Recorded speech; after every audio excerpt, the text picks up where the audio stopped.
সিজদায় পড়ে আল্লাহরে বলবেন, আল্লাহ এই পৃথিবীতে আমি ছাড়া তোমার গোলামের অভাব নাই, কিন্তু তুমি ছাড়া আমার দ্বিতীয় কোনো রব নাই। চোখের পানি ছেড়ে আল্লাহরে ডেকে বলেন, আল্লাহ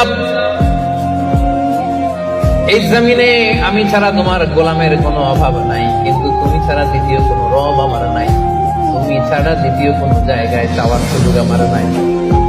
চোখের পানি ছেড়ে আল্লাহরে বলেন, আল্লাহ কোরআনে তুমি শিখিয়েছো ফরিয়াদীদেরকে কেউ যদি চায় ওই ফরিয়াদীদেরকে বারণ করা যায় না, তুমি কেমন করে এই অভাগা ফরিয়াদীকে আজকে ফিরিয়ে দিবা। চোখের পানি ছেড়ে আল্লাহর কাছে চা, সব তিনি দিয়ে দিতে পারেন। চিল্লায় বলেন ঠিক কিনা?